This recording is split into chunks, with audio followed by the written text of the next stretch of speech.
The issues that we look to tackle together, from energy security, from the energy transition that you're helping to lead, to the future of artificial intelligence, to the fight that we have against transnational repression, against terrorism, against other factors, and the work that we can do together. And it is my great honor to have you here.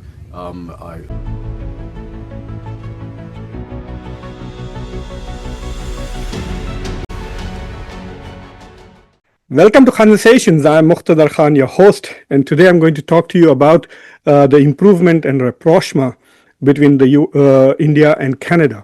India and Canada have reset their foreign relations. Both the countries have agreed to send ambassadors to each other.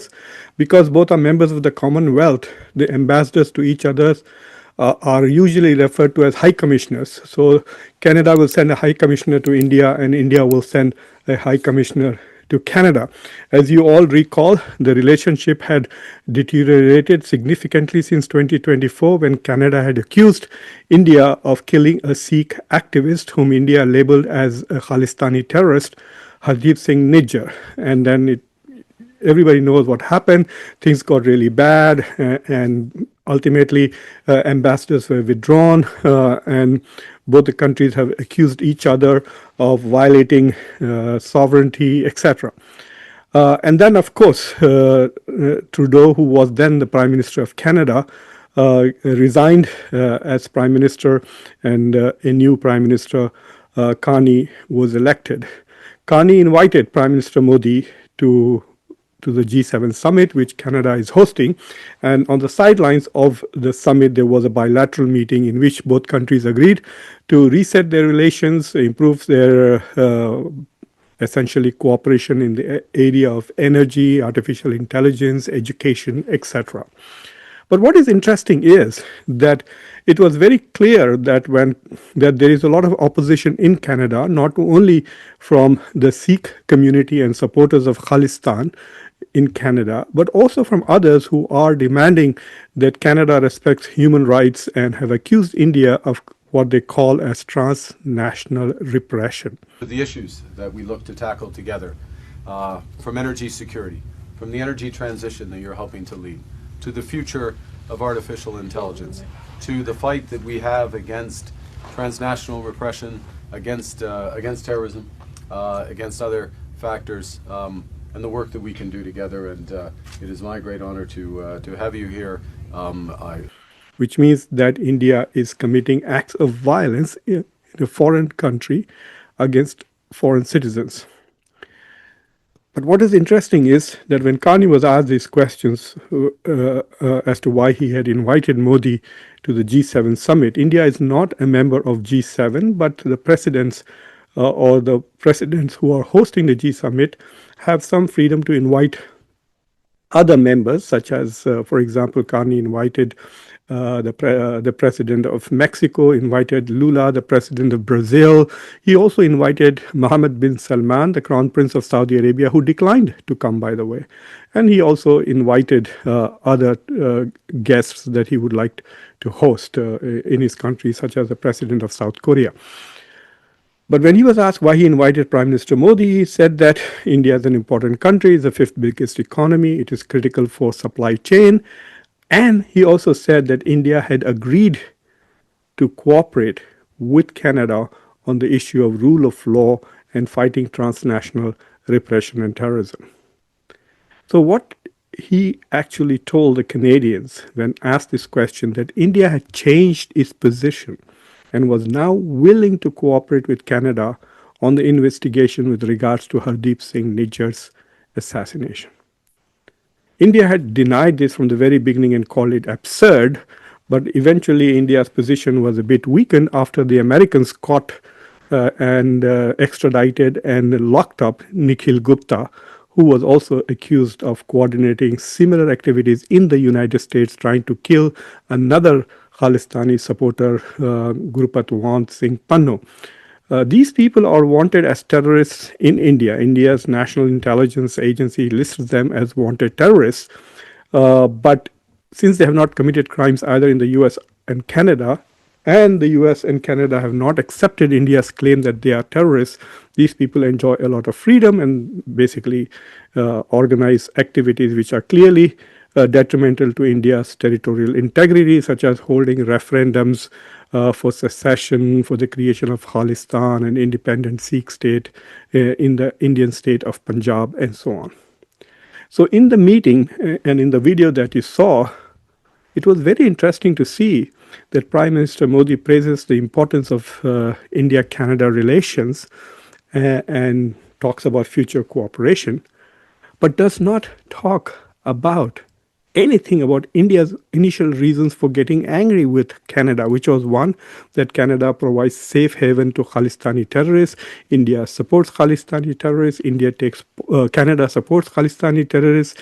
Canada takes positions against India because of the political clout of Khalistanis in Canada, and so on and so forth. So India is very upset by how Canada refuses to marginalize and even pursue Sikh extremists in Canada. And also, there's a list of people that India would like to see extradited from Canada to India, and Canada has not cooperated at all. Prime Minister Modi didn't make any of those demands, neither before the invitation nor now. So it was very clear that India is not raising any of the issues with Canada. But in the meeting, face to face, if you listen carefully, I'm going to play that video again for you. Carney very clearly says that we are going to cooperate on issues of terrorism and transnational repression. Transnational repression is what India is accused of. Killing Canadian citizens on Canadian soil. That is Hardeep Singh Nijjar. That is transnational repression. There was a hearing in the US Senate on India and transnational repression when all of this thing was discussed in the US Senate. If you recall, last year I actually did a show on that.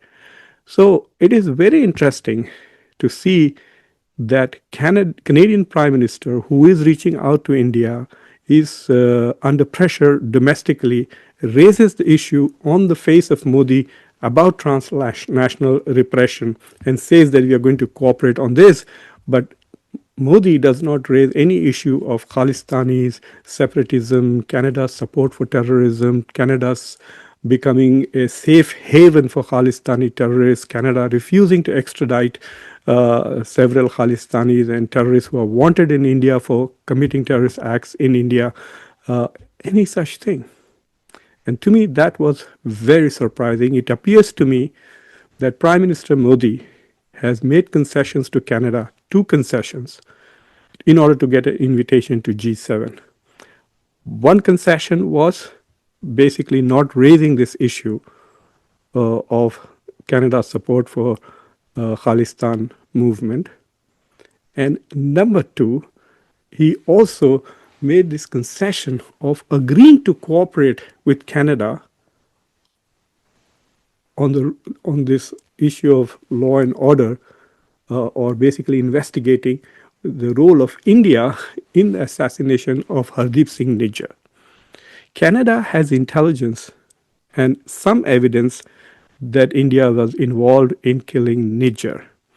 They do not have enough evidence to make a case of it. So you can have intelligence, like for example, I could have a satellite image of you doing something in your country, and you could be doing something that is threatening to me. But if I want to file a case against you, I might not have the evidence to prove in a court of law. So that's Canada's problem.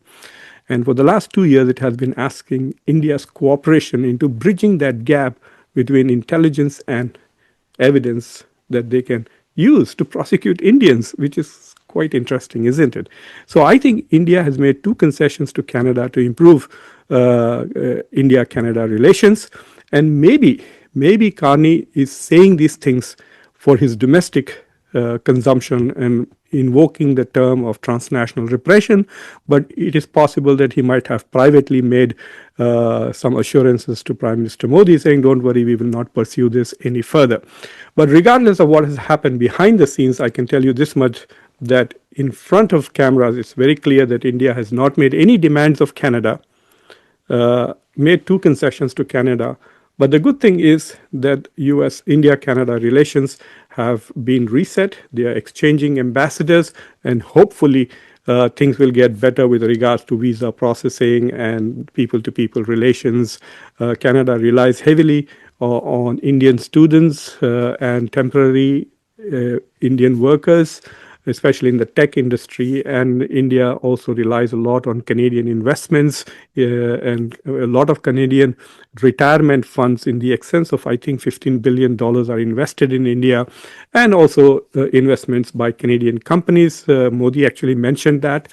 That there are so many Canadian companies in India. So anyway, that's some good news coming out of the G7 summit, that India and Canada have reset their foreign relations. So thank you for watching Conversations. Please subscribe to the channel, like this video, and share this video with your socio-political network. I will be talking a bit more about this with one of India's distinguished former ambassadors, Ambassador Dr. Ketan Shukla, and that will be uploaded in a few hours. So do come back to listen to his views and his assessment of what happened in G7 and what is happening in the Middle East with Israel and Iran and the United States' role in that war, the changing whimsical role of United States and Donald Trump in the Israel-Iran war. So take care. Until next time, I'm your host, Muqtadar Khan. Bye.